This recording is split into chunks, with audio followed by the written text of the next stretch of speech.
Bom dia, boa tarde, boa noite a todas e todos. Com muita satisfação, né, que participo mais uma vez do CAN de Inteligência Artificial, agradecendo o convite da Escola Superior da Magistratura da Júris, né. O meu nome é Alexandre Kreutz, sou juiz de direito aqui no estado do Rio Grande do Sul, desde 1998, e o tema que me tocou a falar nessa oportunidade é a evolução regulamentar da inteligência artificial no poder judiciário brasileiro. Esse é um tema de estudo que tenho feito de forma mais aprofundada desde 2024, há pouco mais de uns 2 anos. Faz parte do meu estudo da minha dissertação de mestrado na Universidade de Lisboa, e agora também em conjunto com a Leipzig Universität Hannover, o Instituto de Direito e Informática da Universidade de Hannover, o qual também estou participando como aluno. E é um tema muito importante, né, e muito emergente para todos nós, né, que vivemos aí o dia a dia dessa imensa litigiosidade, também da morosidade do, dos processos, que também nos traz várias angústias, né? E, por outro lado, quando a gente busca tudo isso, a gente busca também solucionar algumas questões. E os sistemas de IA, eles vêm não como um empecilho, mas sim como um instrumento, né? Um instrumento que nós temos de enfrentamento, um instrumento de enfrentamento dos problemas que envolvem a sociedade, porque no fundo é isso que a gente faz, né? A gente busca dar uma resposta, né, aos conflitos. E, e o uso dos sistemas de inteligência artificial vem nesse contexto, né? E no Brasil, em especial, eu digo em especial porque nas pesquisas que fiz, com segurança, o Brasil é o país de maior litigiosidade jurisdicional do mundo, né? Na relação população, habitantes, processos judiciais, né? Nós estamos aí com 80, mais de 80 milhões de processos, né? É uma atividade significativa, né, por parte dos demandantes junto ao Poder Judiciário. Isso se explica por uma série de razões, né? E a inteligência artificial, os sistemas de inteligência artificial vêm nos trazer esse apoio, né? Inclusive, em 2024, né, a resolução da ONU em Assembleia Geral tratou do tema e disse que, e trouxeram lá, uma das definições é que um dos objetivos, né, da agenda da ONU é incentivar a implementação de políticas para o uso da IA, mas não só para o uso e regulação da IA. E aí, nesse ponto, chegamos exatamente no nosso tema, que é a questão da regulação de IA, né? A regulação de IA ela é tão importante que ela passou a ser tratada em inúmeros instrumentos, instrumentos de soft law como instrumentos de hard law. E os organismos internacionais, inclusive a ONU, que eu acabei de citar, mas também os organismos da União Europeia, principalmente da União Europeia, estão realmente muito preocupados com essa questão de regulação.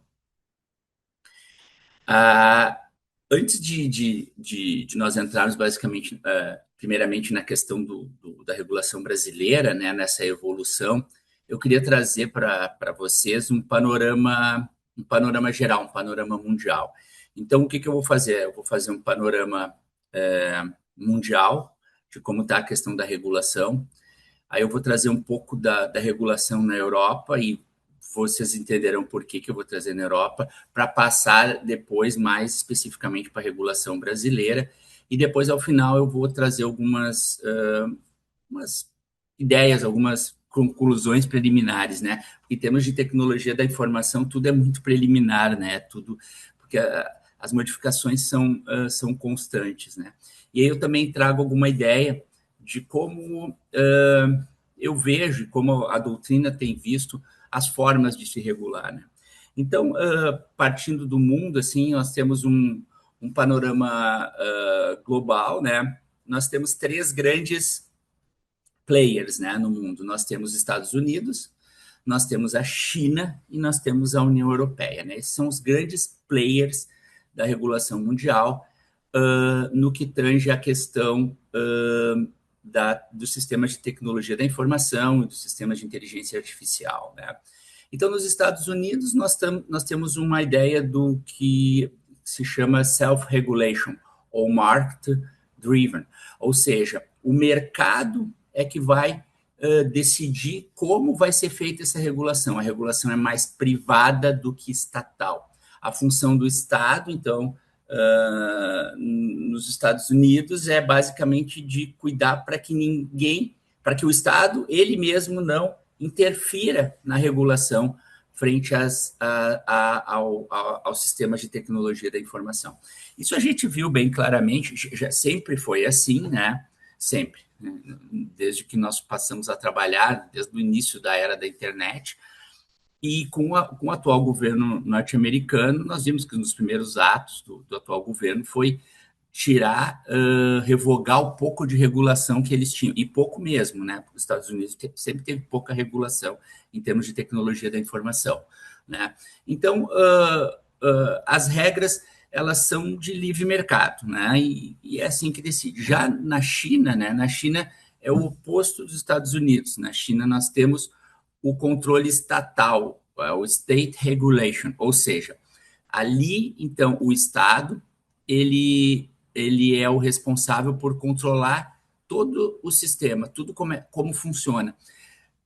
O objetivo do State Regulation chinês é controlar a dinâmica social, né? Controlar a dinâmica social e econômica do país, né? É um Estado extremamente controlador, né? Então, ao contrário dos Estados Unidos, né, nós vemos esse panorama, né? E, por fim, nós temos o quadro da União Europeia de regulação. O que é o quadro da União Europeia? Tudo, estou sendo bem resumido, né? O quadro da União Europeia é um quadro focado nas pessoas, é um quadro focado, centrado nos direitos fundamentais, né? A ideia da União Europeia é buscar o bem-estar da coletividade, a proteção dos direitos fundamentais. Esse panorama global ele está descrito num livro de uma professora, a professora se chama Anu Bradford, quem tiver interesse, se chama Digital Empires. Então, ela traz esse panorama global e ela divide em basicamente 3 impérios, né?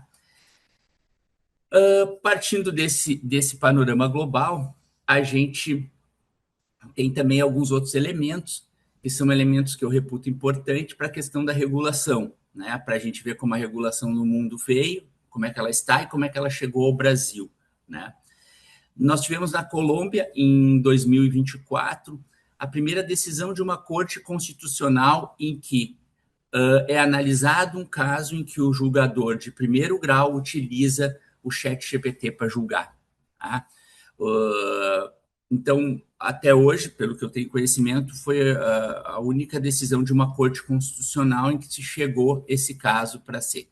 Porque qual é a importância dessa decisão? Essa decisão houve uma das determinações da Suprema Corte colombiana foi de que o CNJ deles, né, que se chama Conselho Superior de la Judicatura, expedisse uma resolução tratando do uso da inteligência artificial pelos juízes, né, pelos julgadores na atividade jurisdicional, na atividade fim, né? Isso eu acho que é um parênteses importante.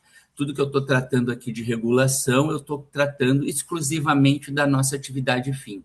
Eu não estou tratando das atividades meio que levam ao momento da gente proferir nossas decisões, tá? O que eu estou tratando aqui é da nossa atividade fim. Então, saiu em 2024 ainda, em 16 de dezembro de 2024, o que eles chamam de acordo. É uma resolução nossa, como se fosse uma resolução do CNJ. Também lá com caráter normativo, né, como tem as nossas resoluções aqui do CNJ. Na União Europeia, então, nós temos o regulamento de inteligência artificial, se chama AI Act. Ele está entrando em vigor, né? Eles colocaram uma entrada em vigor faseada, que eles chamam por fases, né? Ele começou em 1º de agosto de 2024 e está entrando em vigor. Mas a parte mais relevante dele vai entrar em vigor agora em 2026, em agosto de 2026. O regulamento de inteligência artificial da União Europeia, ele não é um regulamento próprio para o Poder Judiciário, como é aquele acordo lá da Colômbia, que foi o primeiro, e como é a nossa resolução, que a gente vai ver agora, a resolução, depois da resolução 615, né? Ele é geral, mas ele tem uma parte dele que ele trata do Poder Judiciário e traz diretrizes para o Poder Judiciário. E por que ele traz diretrizes para o Poder Judiciário? Porque a União Europeia, né, ela é formada por 27 nações e no que tange ao Poder Judiciário, há margem, sim, para a União Europeia legislar, mas deixa também uma margem significativa para os Estados. Há uma crítica de alguns autores em relação a isso, alguns autores europeus, dizendo que o regulamento de inteligência artificial, por ele ser muito detalhado e muito complexo, né, ele deixou pouca margem para o legislador local, para o legislador de cada um dos 27 países que compõem a União Europeia. Essa é uma crítica que vem de vários autores, é uma crítica forte, né?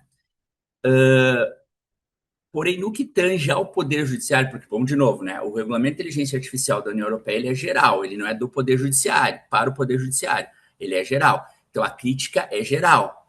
Mas em relação ao Poder Judiciário, a parte que toca ao Poder Judiciário, ela deixou margem, sim. Ela deixou uma margem bem significativa para cada um dos estados regularem através dos seus conselhos da magistratura, os conselhos nacionais da magistratura, ou através mesmo dos seus legislativos locais, né? E tem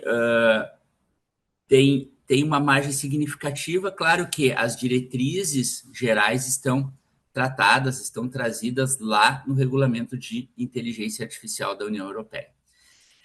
Esse Regulamento de Inteligência Artificial da União Europeia, ele é calcado basicamente em 5 princípios. Esses 5 princípios são extremamente importantes. Eles são oriundos de uma carta ética expedida em 2018 pelo CEPEG, né? Que é o Comitê de Ética da União Europeia, né? De Eficiência da Justiça, Comissão Europeia para a Eficiência da Justiça, que é a Comissão Europeia para a Eficiência da Justiça. Ele traz 5 linhas que, na verdade, são essas linhas que balizam praticamente todos os regulamentos da União Europeia e também o regulamento brasileiro, como o regulamento também colombiano, como os regulamentos eventuais que saíram. Por exemplo, Portugal teve um regulamento bem genérico, né, do Tribunal Administrativo Português. Então, assim, os regulamentos que têm vindo, tá? Uns mais específicos, outros mais genéricos, e aí é importante, o regulamento colombiano foi específico, o brasileiro é o mais específico que existe, dos que eu já vi, e alguns outros regulamentos, mas esses 5 princípios, eles vêm sendo repetidos nos regulamentos e vêm sendo, digamos assim, fortificados, né? Essa repetição, de alguma forma, fortifica, que é basicamente o respeito aos direitos fundamentais, a não discriminação, a qualidade e segurança dos sistemas de IA, a transparência, imparcialidade e equidade dos sistemas de IA, e o quinto e último princípio, que para mim é o mais importante de todos, né? Para mim esse é um princípio, inclusive, soberano, que eles chamam, o nome que eles dão é sobre o controle do usuário, que quer dizer isso que sempre todos os sistemas de tecnologia da informação, sistemas de inteligência artificial, usados na atividade jurisdicional, na atividade fim do Poder Judiciário, ou seja, a atividade de decidir, de julgar, tem que ter a possibilidade e a imprescindibilidade do controle humano. Não há hipótese de se criar um sistema de inteligência artificial que seja vedado o controle humano. Ele tem que ser permitido e ele tem que ser exigido. O julgador, ou no nosso caso, as nossas assessorias que trabalham com a gente, minutando e nos assessorando, são obrigadas a fazer o controle humano de todas e quaisquer peças, qualquer minutas que venhamos a elaborar. Tá? Esse princípio da inafastabilidade do controle humano, ele tem que vigorar durante todo o ciclo de vida de um sistema de inteligência artificial. Né? Isso é imprescindível. Tá? Esses 5 princípios, então, eles vêm desde lá de 2018, tá? Eles vêm sendo repetidos, como eu disse, e eles também foram introduzidos no nosso regulamento, tá? Que a gente vai ver logo a seguir, que é a resolução 615 do CNJ. Mas regular, né? Para que se a gente regula e como a gente regula, né?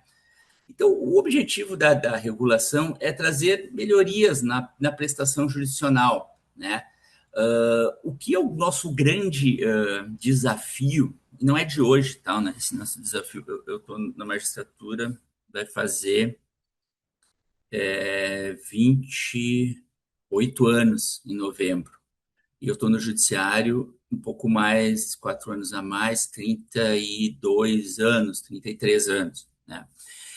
A gente vive um desafio, e esse desafio não é de hoje, de ter qualidade nas decisões jurisdicionais e quantidade. Então, a gente está sempre nesse.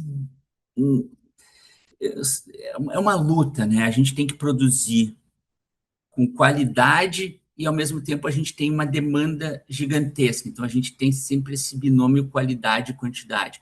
É difícil da gente resolver, né? E o uso dos instrumentos de inteligência artificial, por exemplo, nós aqui no Rio Grande do Sul temos a Gaia, né? Temos a Gaia Assistente, temos a Gaia Minuta, que são instrumentos excelentes, né? Que nós já estamos usando aí há algum tempo, estamos aperfeiçoando, né? Praticamente semanalmente ou mensalmente vem atualizações, né? Esses instrumentos, eles visam potencializar, mas nunca substituir. Potencializar a nossa capacidade, mas nunca substituir a nossa capacidade de julgar e o nosso dever de julgar. Então, tem um professor português, Nuno Coelho, que até ele é juiz conselheiro do Tribunal Administrativo português, que ele diz que o que a inteligência artificial faz é auxiliar de forma que o julgador, o que o magistrado consiga fazer de uma forma que, se ele fizesse de forma analógica em X tempo, ele consiga fazer em menos tempo e aí consiga produzir mais e com melhor qualidade, né?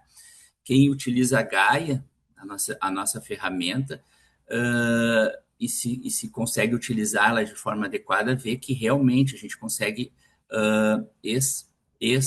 potencializar esse uso, mas nunca deixando de fazer o controle humano, né? Isso é imprescindível.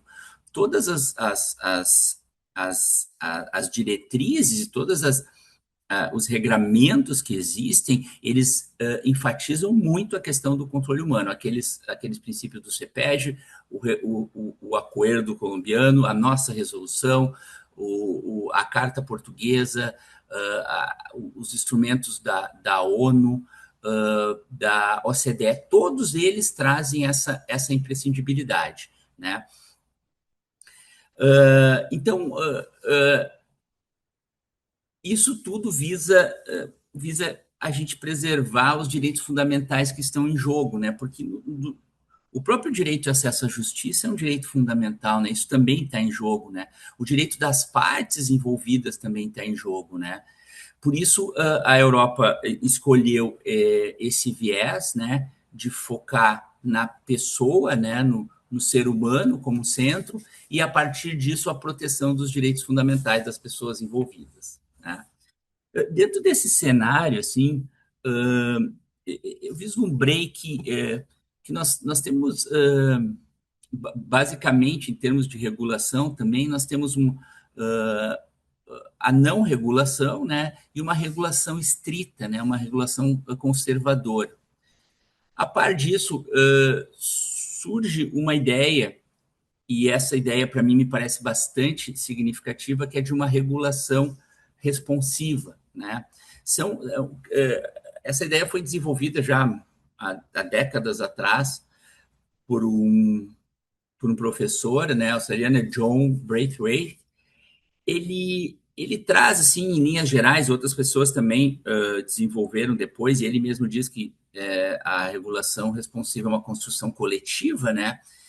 Porque o que ele diz, né? Que as regras elas têm que ser adaptadas à dinâmica dos problemas, né? Então, ele diz que entre o regulador e os regulados tem que haver uma cooperação, não é simplesmente uma imposição, mas sim uma complementação, né? O que traz o regulador e o que pensam os regulados, né? Eu, eu, eu voltando aqui para a regulação do Brasil, então, a gente vê que a regulação brasileira ela tem evidentes influências da regulação europeia, né?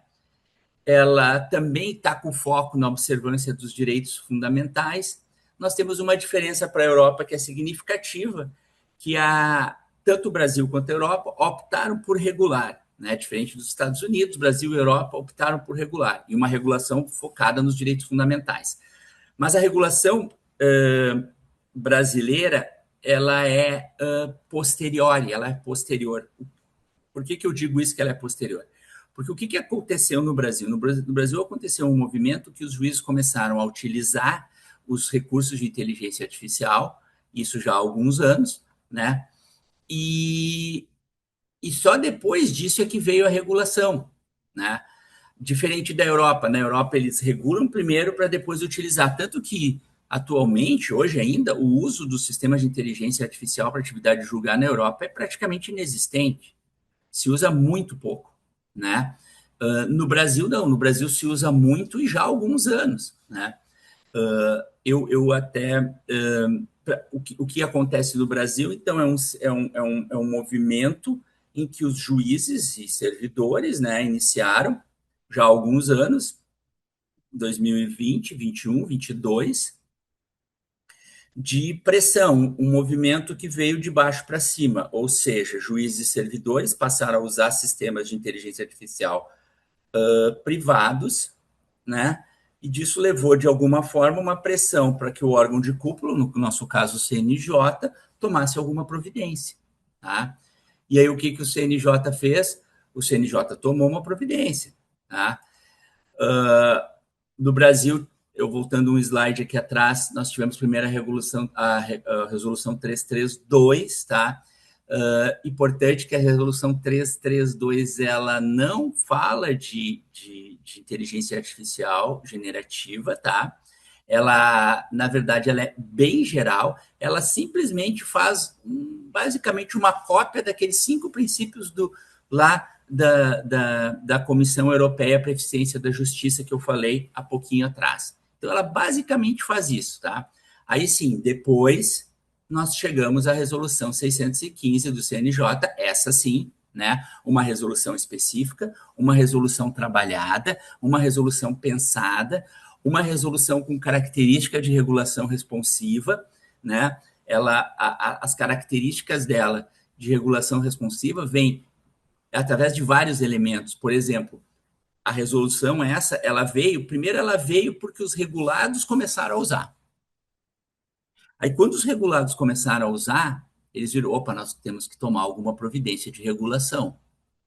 A partir daí, eles começaram a ouvir os regulados. Então, os usuários do sistema foram ouvidos. Houve audiências públicas, houve relatório, houve pesquisa, houve relatórios, houve a formação de grupos de trabalho, né? Houve, assim, olha, dezenas de minutas discutindo como seria a resolução 615, o que seria importante, o que não era, né? E essa forma de regular responsiva, ela, inclusive, ela retira resistências, tá? Porque resistências a mudanças é algo normal do ser humano. O ser humano é resistente a mudanças. Qualquer mudança que vem, o ser humano resiste. No Poder Judiciário, de alguma forma, as resistências, por vezes, acabam sendo maior. Tem um escritor inglês que se chama Richard Susskind. Ele tem um livro só que ele trata dessa questão dos sistemas, e ele fala que um dos pontos que ele diz, ele está falando da Inglaterra, tá? E ele tem tem um capítulo inteiro dedicado aos top judges. E ele diz que os top judges seriam os juízes de cortes superiores. Ele diz que esses são os mais resistentes, e como eles dão as diretrizes do sistema, a possibilidade de avanço, de mudança é muito lenta, né?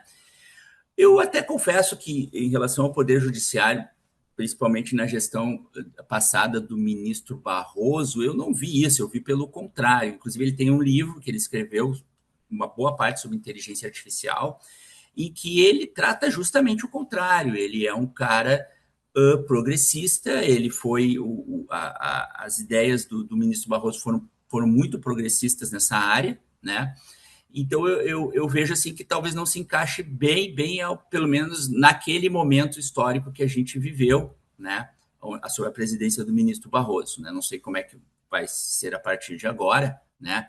Mas sim, tem essa questão das resistências. E uma regulação responsiva, ela faz com que essas resistências diminuam. Por quê? Porque o regulado é ouvido, o regulado participa, né? E na regulação responsiva, a ideia não é punir. Antes de punir, a ideia é educar, é persuadir, é fazer com que o regulado entenda a necessidade e, junto com o regulador, cumpra o regulamento, né?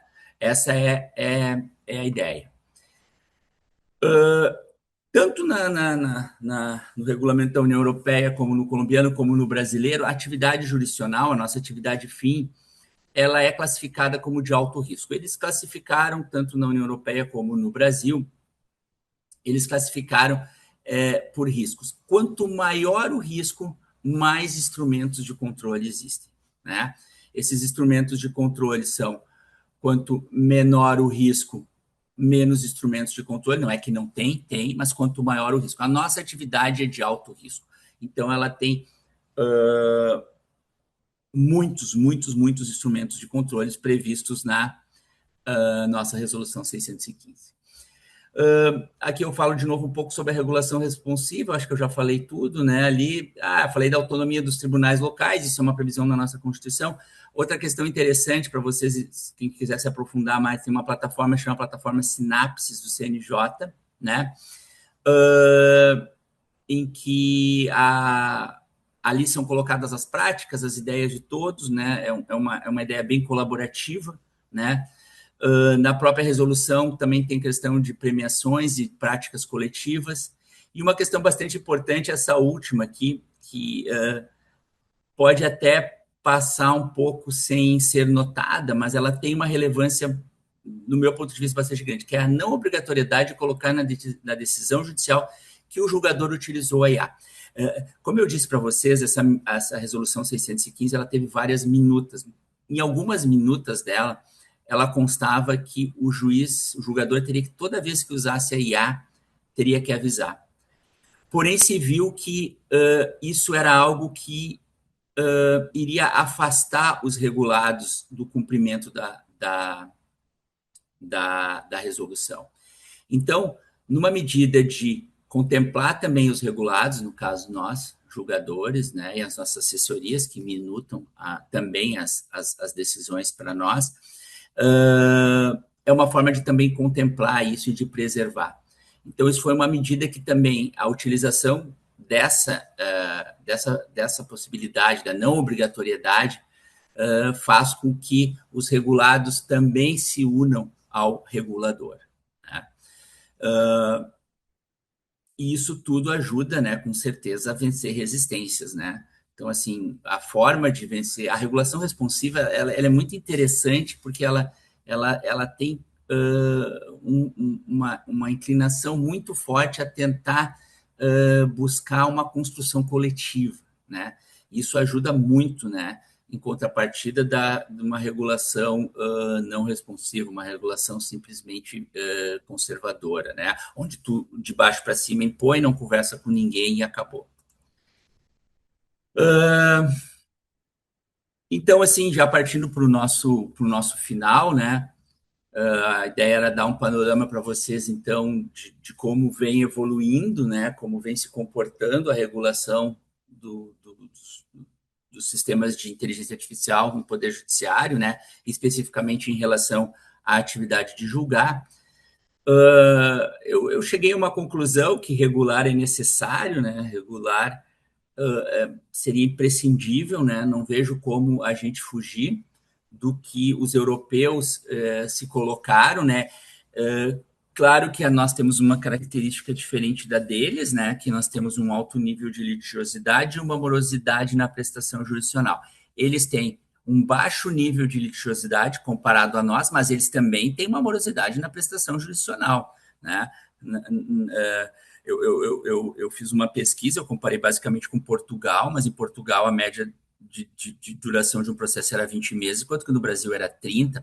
Tem vários julgados de cortes do Tribunal de Justiça Europeu e da Corte Europeia de Direitos Humanos, reconhecendo a morosidade dos estados em julgar as demandas judiciais que eles são colocadas, né? Tem vários casos já reconhecendo isso, né?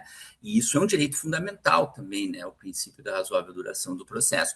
E tem julgados europeus. Então, assim, eles têm menos processos que a gente, eles não têm essa dimensão de processo. Inclusive, numa pesquisa que eu fiz basicamente sobre Portugal, eles têm tido um decréscimo do número de processos nos últimos 10, 15 anos, né? E no Brasil está tendo um acréscimo do número de processos, né?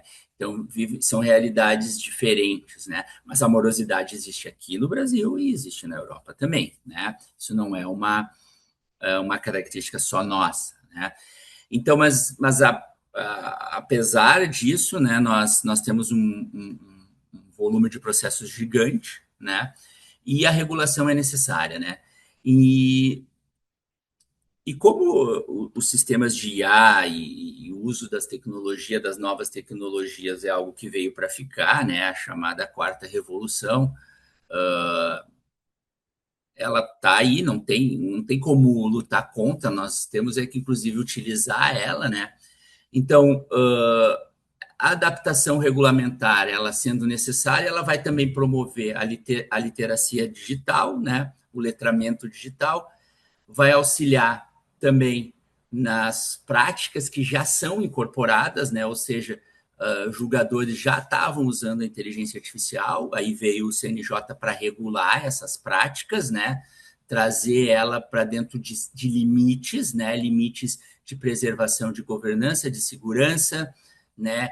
De explicabilidade, de transparência, dentro daqueles 5 princípios lá que eu passei anterior para vocês, que são repetidos na Resolução 615, que já estavam na Resolução 332, que está no Acordo da Colômbia, que está na Carta Digital de Portugal, que na Estônia também está a mesma coisa, ou seja, que no mundo latino-americano, né, vamos tirar os Estados Unidos, e Europa, mais ou menos, isso é uma unanimidade, assim, né? É uma unanimidade, né?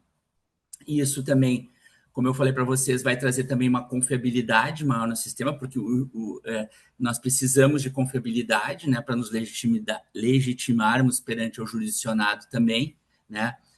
E essa regulação também faz com que a gente acabe conseguindo trocar boas práticas, né? Na medida em que a Europa também está regulando e cada vez tem alguns poderes judiciais de alguns outros países também regulando, a gente vai tendo também novas oportunidades de buscar soluções, né? Soluções eficazes e éticas para o uso da IA dentro do Poder Judiciário. Então, colegas,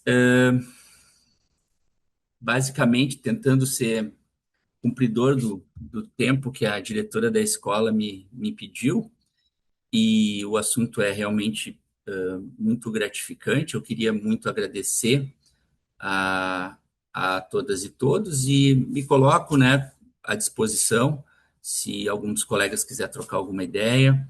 O meu e-mail é meu sobrenome, @tjrs.jus.br, tá? Muito obrigado.